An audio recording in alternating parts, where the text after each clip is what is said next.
Fala galera, sejam todos bem-vindos ao canal Desbravando a Física. Eu me chamo Professor Francinaldo e é um imenso prazer estar aqui com vocês para juntos darmos continuidade ao curso básico de Física para iniciantes.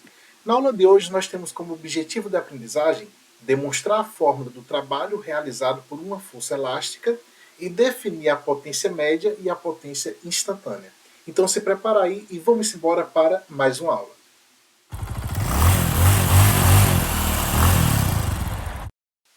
Vamos iniciar nossa aula falando um pouquinho sobre o trabalho realizado por uma força constante, que já foi estudado em aulas anteriores. Sabe-se que o trabalho realizado por uma força constante é dado simplesmente pelo produto escalar entre o vetor força e o vetor deslocamento. Se nós resolvermos esse produto escalar, isso vai dar a intensidade do primeiro vetor, a intensidade da força, multiplicado pela intensidade do segundo vetor, que seria a intensidade do vetor deslocamento, multiplicado pelo cosseno do ângulo entre a força e o vetor deslocamento. Graficamente falando, a gente pode representar esse trabalho simplesmente como a área abaixo da curva. Curva essa que está sendo plotada em um gráfico da força em função do deslocamento. Como esta força ela é constante, percebam que o gráfico é uma reta horizontal. Veja que com o passar do tempo, à medida que nós mudamos o deslocamento, a força continua sempre o mesmo valor, já que é uma força constante. Uma vez que o trabalho é numericamente igual à área, para essa situação em que nós temos uma força constante, para você calcular esse trabalho, basta você multiplicar ambos os lados desta figura geométrica. Nesse caso, a intensidade da força pela distância, base vezes altura. Vamos agora dar continuidade falando sobre o trabalho realizado por uma força variável genérica. Nesta situação em que a força varia com o deslocamento, nós não podemos mais utilizar esta fórmula abaixo para determinar o trabalho. E então, professor, o que é que nós podemos fazer quando a força ela é uma força variável, que muda com o deslocamento? Nessa situação, vamos analisar o seguinte exemplo. Suponha que você tem aqui um gráfico da força em função do deslocamento, e esse gráfico aqui é modelado por essa curva, que a saber representa a curva da força em função do deslocamento. Então perceba, turma, que à medida que nós vamos variando o deslocamento, à medida que a posição vai mudando, a força também vai mudando. Então percebe-se claramente que a intensidade dessa força ela varia com o deslocamento. Trata-se então de uma situação em que nós temos uma força variável genérica. E como ficaria, professor, para este exemplo, o trabalho realizado por uma força variável genérica? O princípio continua o mesmo. O trabalho em um gráfico da força em função do deslocamento representa a área abaixo da curva. A diferença é que a curva que nós temos aqui é uma curva que, para determinar essa área abaixo dela, a gente não consegue resolver utilizando a matemática básica do ensino médio. E aí a gente precisa de ferramentas do ensino superior para determinar a área abaixo dessa curva. E para determinar essa área abaixo da curva, a gente utiliza uma ferramenta lá do ensino superior chamado de cálculo diferencial integral. Essa área abaixo dessa curva pode ser determinada através da integral, neste intervalo que vai de xi até xf, de f de x dx. Dessa forma, turma, o trabalho realizado por uma força variável genérica, ela é numericamente igual à área abaixo da curva, onde a área abaixo dessa curva pode ser calculada através de uma ferramenta que a gente estuda apenas no ensino superior, chamado de integral definida. Neste caso aqui, nós vamos ter que calcular a integral definida neste intervalo que vai de xi até xf da função f de x dx.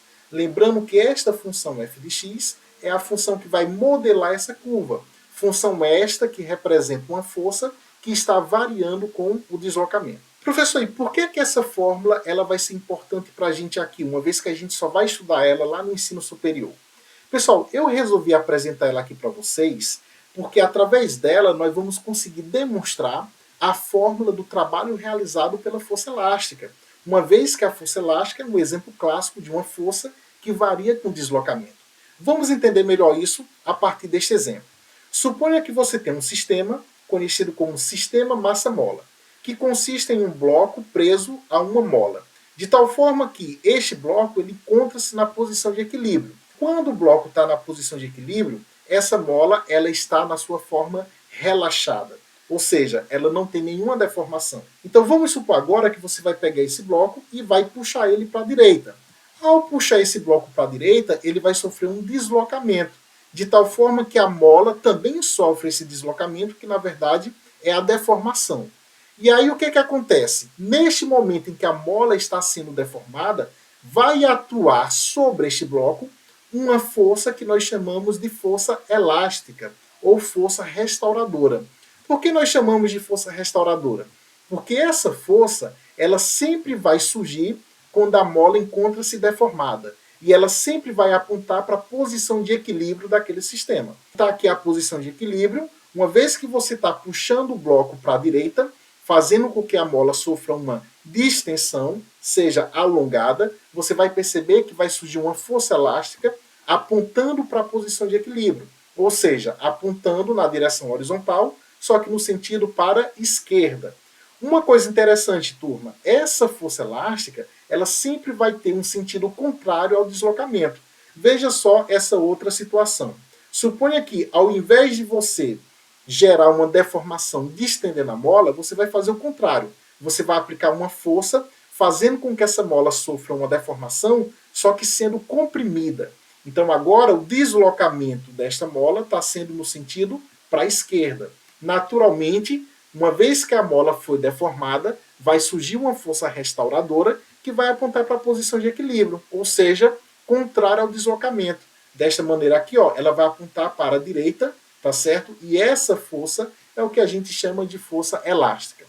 Matematicamente, nós podemos calcular essa força elástica através de uma lei conhecida como lei de Hooke, que diz que a intensidade dessa força elástica, já que a gente está trabalhando aqui na direção x, vai ser igual ao produto da constante elástica da mola vezes a deformação. A constante elástica da mola é o que vai dar o grau de rigidez da sua mola. Quanto mais rígida for a sua mola, maior vai ser a constante elástica, tá certo? Então, quem vai dar esse grau de rigidez da mola é o que a gente chama de K, ou constante elástica. Esse X representa a deformação.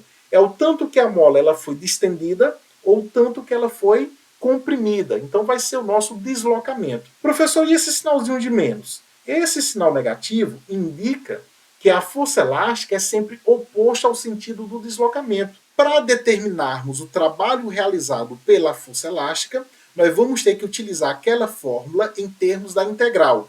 Integral de uma posição inicial para uma posição final de f de x dx. Então, aqui seria a fórmula do trabalho aplicado na direção x. Trabalho esse gerado por uma força variável genérica. Para essa situação, quem vai ser a nossa força variável genérica? A nossa força variável, no exemplo que nós queremos demonstrar, é justamente a força elástica, que por sua vez pode ser determinado através da lei de Hooke. A lei de Hooke afirma que a força elástica é menos kx. Pega esse valor da força elástica e substitui aqui dentro da sua integral. Portanto, nós vamos obter que o trabalho realizado pela força elástica será igual à integral da posição inicial até a posição final de f de x, que é a sua força elástica, é menos kx dx. Professor, e como é que a gente vai resolver uma integral se a gente nunca estudou integral na vida?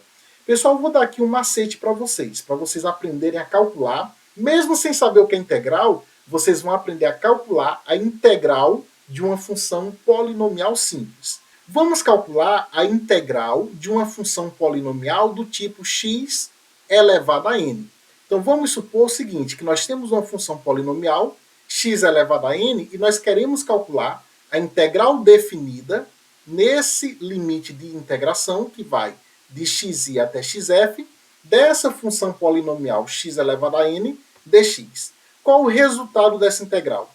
A fórmula para calcular uma integral desse tipo é simplesmente x elevado a n mais 1 dividido por n mais 1. E aí você aplica os limites de integração, que vai de xi até xf. Professor, não entendi isso, professor. Se você não entendeu, preste atenção nesse exemplo simples. Vamos fazer aqui um primeiro exemplo para ilustrar a aplicação dessa fórmula. Suponha que você deseja calcular a integral de x² dx, aplicado nos limites de integração, que vai de 2 a 3. Como é que eu resolvo isso, professor? Isso daqui é a integral de uma função quadrática. Para resolver essa integral, utilizando a fórmula anterior, perceba que o expoente n, quem está fazendo o papel do expoente n? É o 2. Pela fórmula, isso vai ser igual a x elevado a n mais 1, só que o n vale 2, portanto ficará 2 mais 1 dividido por n mais 1. Uma vez que n vale 2, vai ficar 2 mais 1. Isso aplicado nos limites de integração, que vai de 2 até 3. Resolvendo isso, nós temos que x elevado a 2 mais 1 é 3, dividido por 2 mais 1, que também é 3, aplicado nos limites que vai de 2 até 3. Como é que a gente aplica esses limites de integração? Esses limites de integração ele é aplicado da seguinte forma. Primeiro você aplica o limite superior, substitui no lugar do x o valor do limite superior, em seguida subtrai pela aplicação do limite inferior. Substitui no lugar do x o limite inferior. E quanto é que vai resultar aqui? Vai resultar no seguinte, ó. Substituindo o limite superior, vai ficar, no lugar do x é 3, então fica 3 elevado ao cubo, dividido por 3, aí subtrai da aplicação do limite inferior. No lugar do x agora vai ser 2. 2 elevado ao cubo sobre 3. E agora é só resolver este probleminha. 3 elevado ao cubo é 3 vezes 3 vezes 3. 3 vezes 3 é 9. 9 vezes 3 dá 27. 27 dividido por 3. Subtraído, agora vamos para essa outra fração. 2 elevado ao cubo é 2 vezes 2 vezes 2. 2 vezes 2 é 4. 4 vezes 2 é 8. Então vai ficar 8 sobre 3. E quanto é 27 menos 8? É justamente 19. E aí você pode repetir o denominador, já que os denominadores eles são iguais. 19 sobre 3. Então esse é o valor da integral de 2 até 3 de x² dx.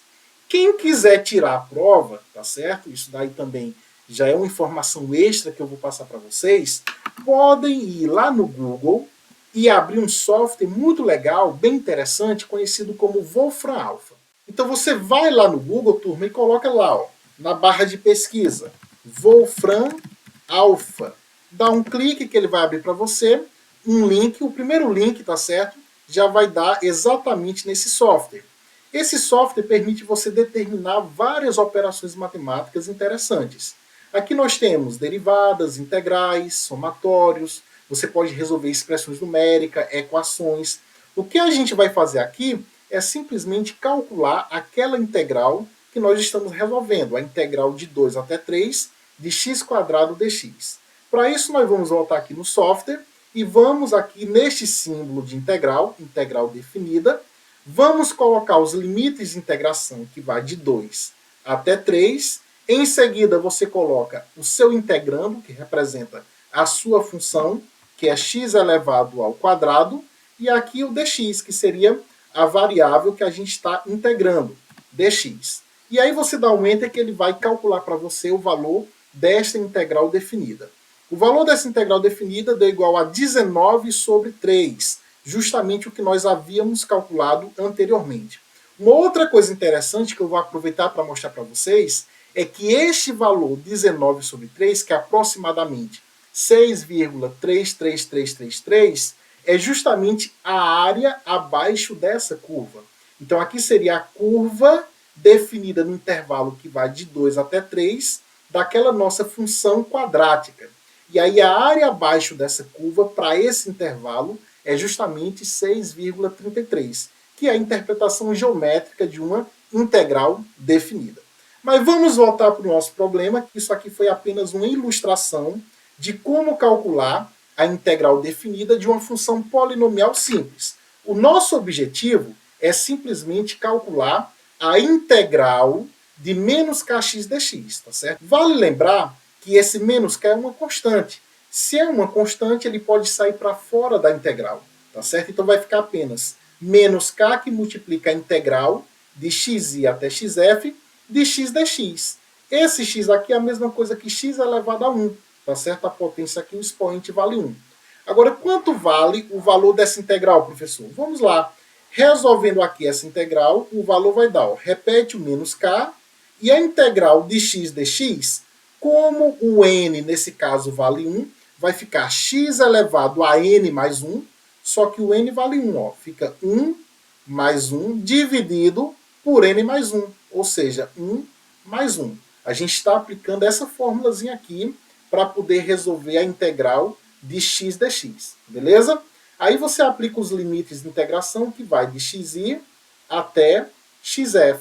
Quanto é que vai dar isso? Ó, o trabalho realizado pela força elástica é menos k, e aqui vai ficar x elevado a 1 mais 1, é x quadrado, dividido por 1 mais 1, que é igual a 2, aplicado nos limites que vai de xi até xf.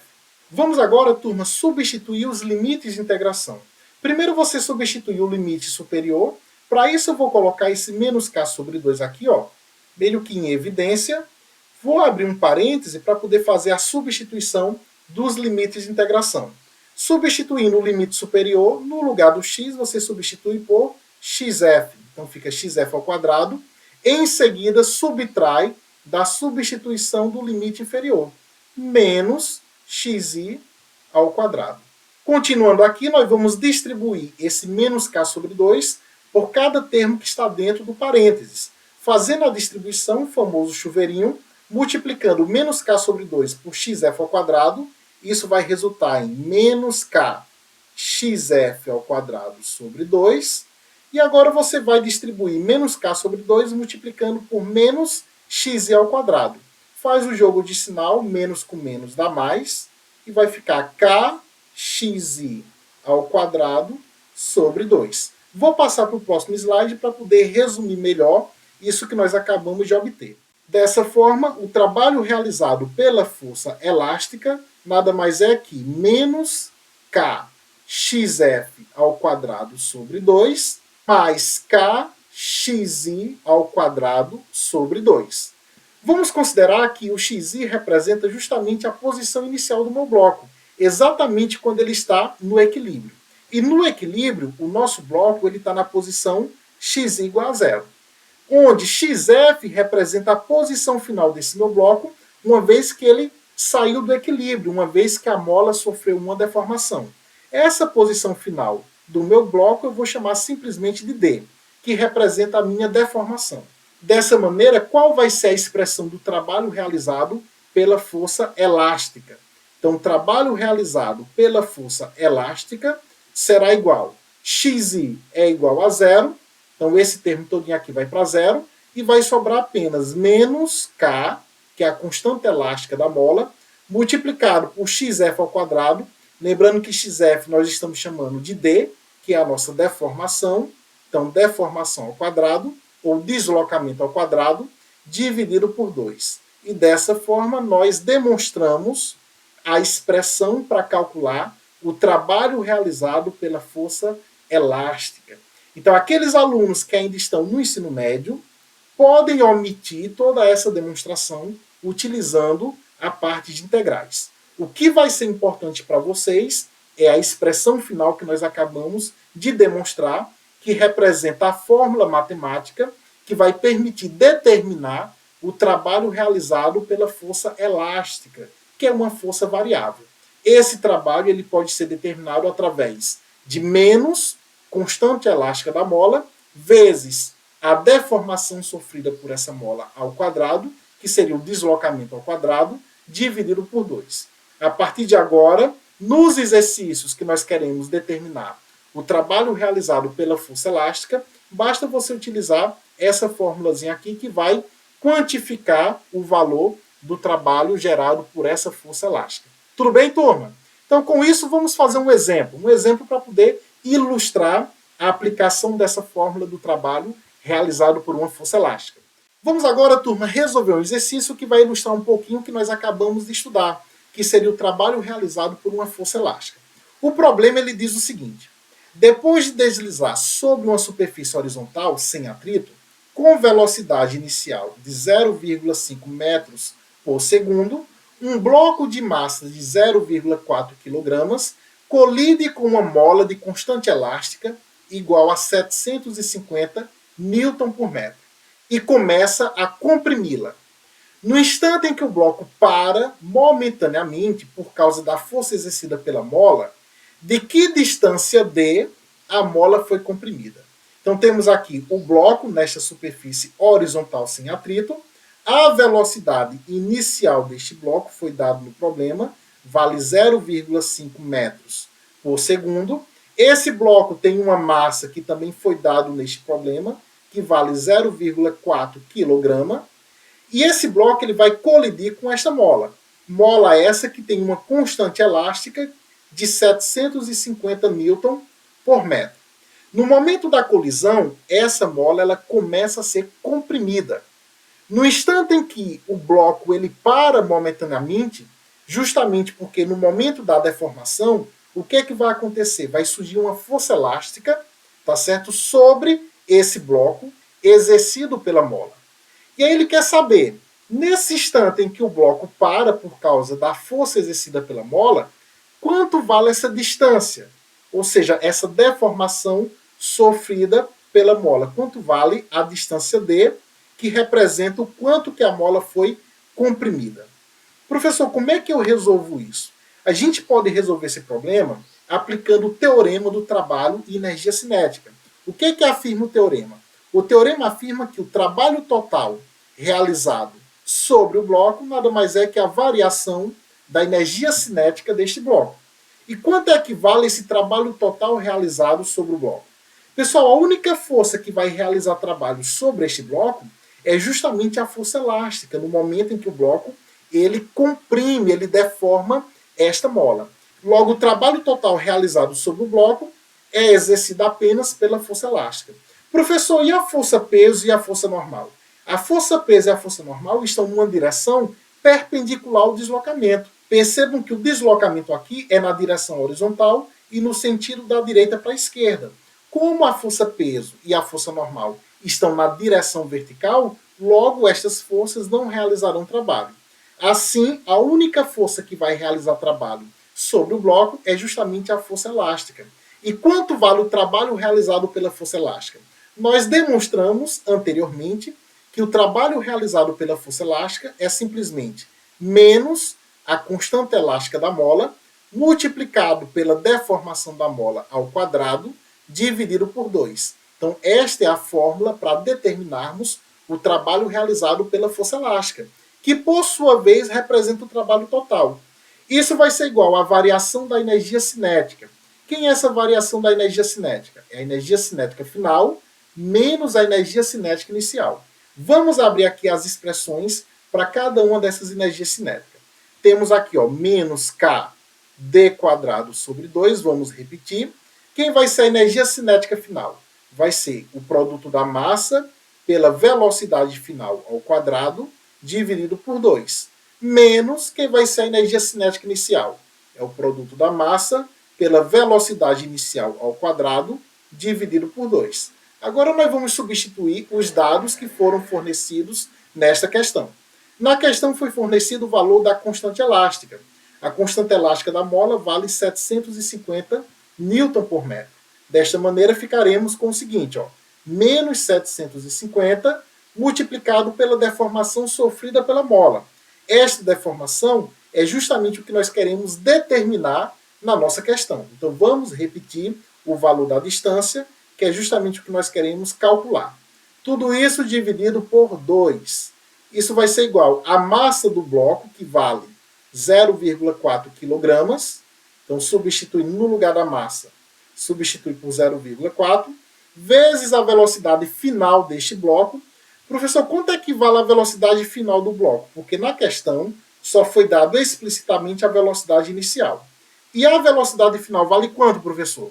Olha só, atenção para o que o problema ele nos informa. No instante em que o bloco para momentaneamente, por causa da força exercida pela mola, quanto vale a distância que a mola foi comprimida, que representa o quanto que a mola sofreu de compressão. Quanto vale esse deslocamento sofrido pela mola? Pessoal, ele quer saber o deslocamento exatamente no momento em que o bloco para, cessa o movimento. E no momento em que o bloco para, a sua velocidade final é igual a zero. Logo, a velocidade final do bloco será igual a zero. Assim nós teremos zero ao quadrado dividido por 2.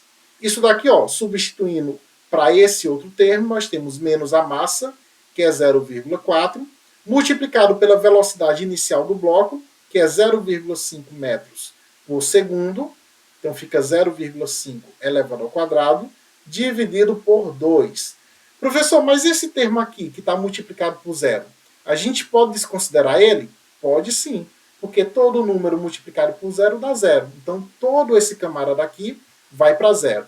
E o que vai nos sobrar? Vai nos sobrar o seguinte, ó, esse termo antes da igualdade, que é menos 750 vezes d quadrado sobre 2, menos 750 vezes d quadrado sobre 2, e esse outro termo após a igualdade, que é menos 0,4 vezes 0,5 ao quadrado sobre 2. Menos 0,4 vezes 0,5 ao quadrado sobre 2. E o que a gente pode fazer agora? A gente precisa isolar esse deslocamento, essa distância. Mas antes de nós isolarmos essa distância, vamos multiplicar toda essa expressão por menos 1. Por quê? Porque eu quero simplesmente fazer com que esse sinal que está antes da igualdade, ele fique positivo. Para isso eu multiplico ambos os lados da igualdade por menos 1, que consiste em alterar, trocar o sinal de todos os termos desta equação. Então o que era negativo, ele fica positivo. 750 d quadrado sobre 2 igual, aí aqui ó, o que era negativo também fica positivo. 0,4 vezes 0,5 ao quadrado sobre 2. Vamos isolar essa distância ao quadrado? Para isolarmos ela, nós vamos passar esse 2 que está dividindo para o outro lado, multiplicando.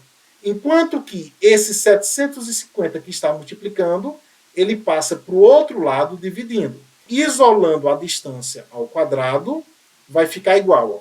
Esse 2 ele passa multiplicando, então vai ficar 2 que multiplica 0,4 vezes 0,5 ao quadrado.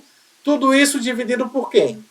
Esse 750 que estava aqui em cima multiplicando, ele passa para o outro lado, dividindo. Então vai ficar 750 que multiplica 2. Tá certo?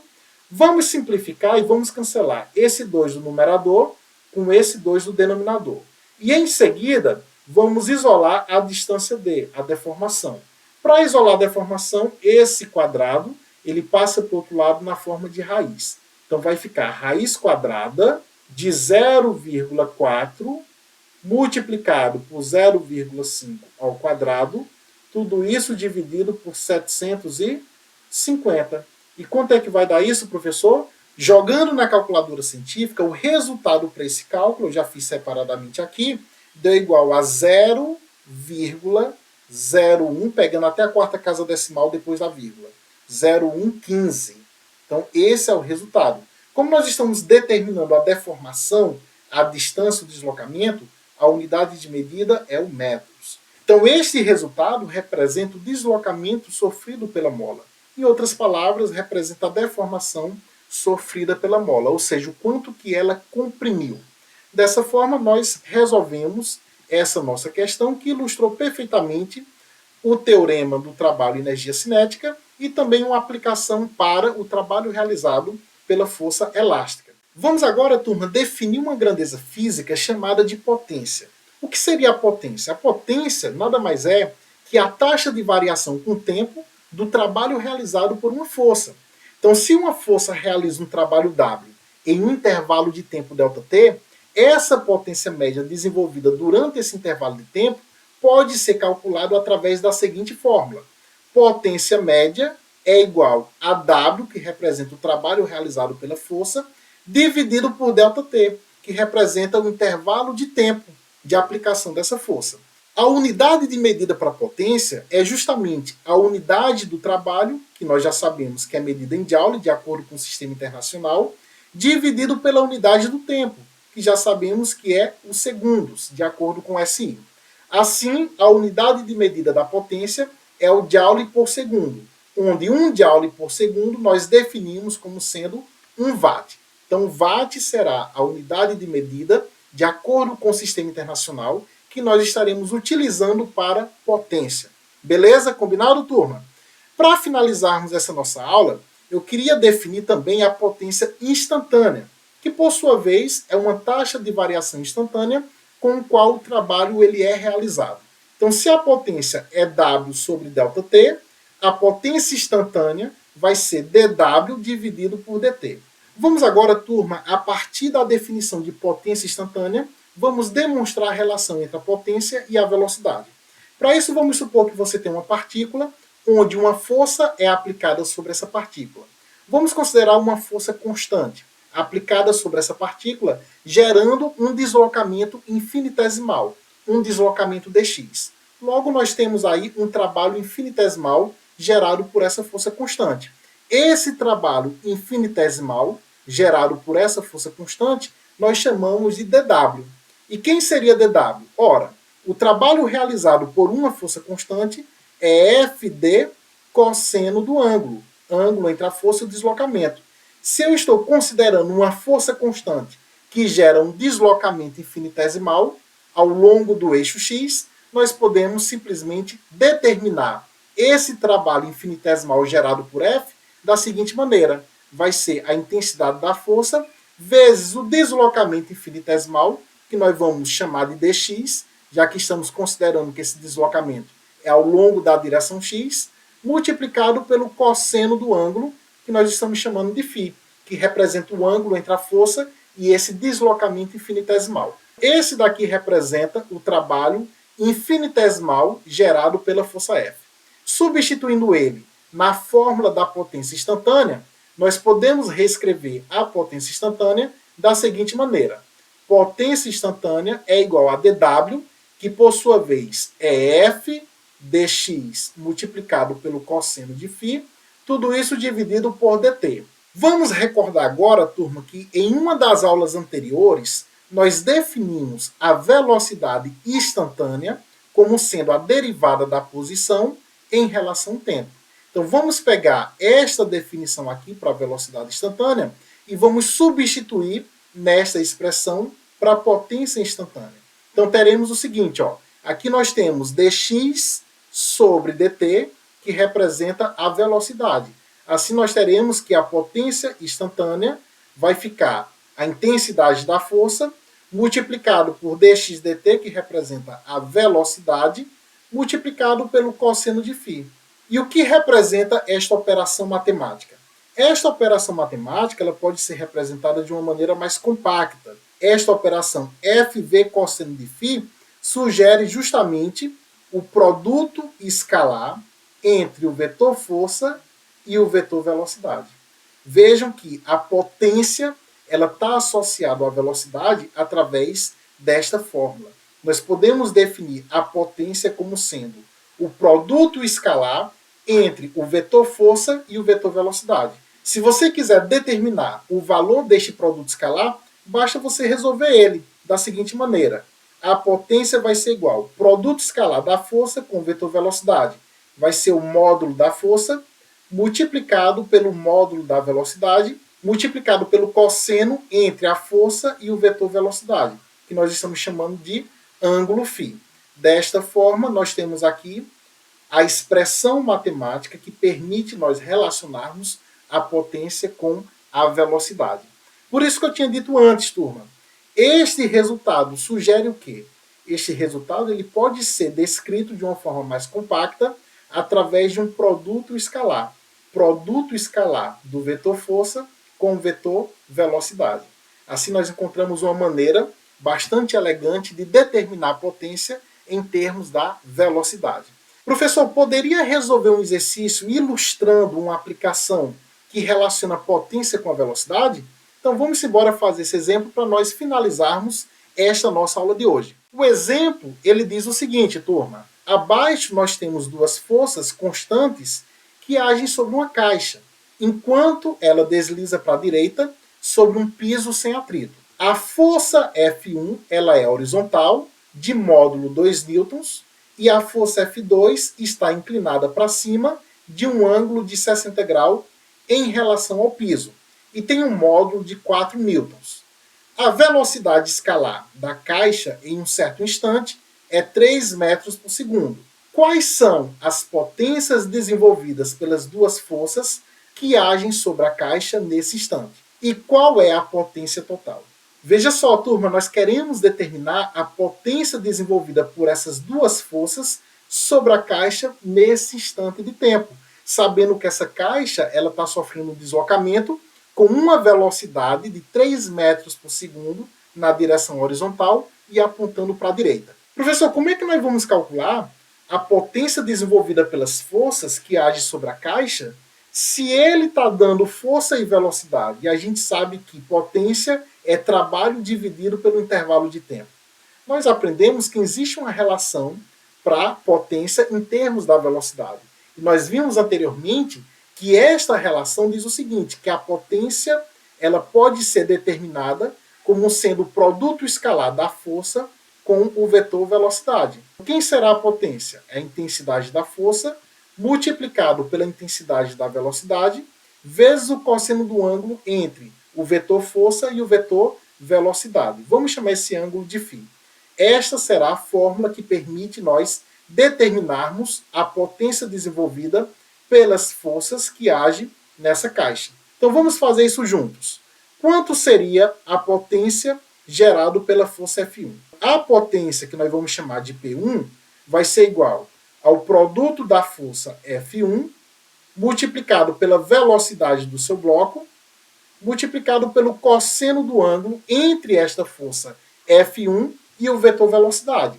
Se você olhar para a figura, a velocidade está na direção horizontal e apontando da esquerda para a direita, enquanto que a força F1 está no sentido contrário. Logo, o ângulo entre F1 e o vetor velocidade é um ângulo de meia volta, um ângulo raso, ou seja, 180 graus. E o cosseno de 180 graus, nós sabemos, pela calculadora científica, que vale menos 1. Substituindo os valores, quanto vale a potência gerada por esta força F1? Vai ser igual à intensidade da força F1, que por sua vez tem um módulo de 2 newtons, multiplicado pela velocidade deste bloco, que é de 3 metros por segundo, vezes menos 1. Isso daqui resulta em uma potência de menos 6 watt. Então, esse é o valor da potência gerado por esta força F1.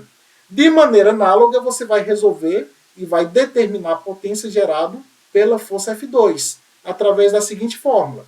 Intensidade da força F2 multiplicado pela velocidade vezes o cosseno do ângulo entre a força F2 e o vetor velocidade. Nesta situação, nós temos que o ângulo entre F2 e o vetor velocidade vale 60 graus. Substituindo, nós temos cosseno de 60. Vamos utilizar os dados deste problema para resolver o valor da potência gerada pela força F2. Intensidade da força F2 vale quanto? A força F2 tem intensidade de 4 newtons.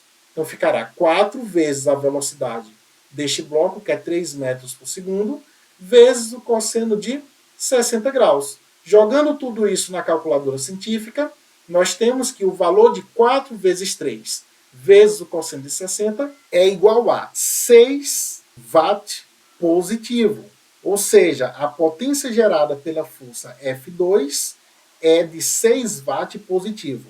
Professor, qual a diferença da potência gerada pela força F1 e a potência gerada pela força F2? Já que um é positivo e o outro é negativo. Pessoal, a potência gerada pela força F1 ela é uma potência negativa. Isso significa fisicamente que a força está removendo energia do sistema. Já a potência gerada pela força F2 ela é positiva, que significa que a força está fornecendo energia para o sistema, tá certo? E qual seria a potência total? Para finalizarmos, a potência total seria a soma da potência gerada pela força F1 mais a potência gerada pela força F2. E essa soma vai ser menos 6 mais 6, que é igual a 0.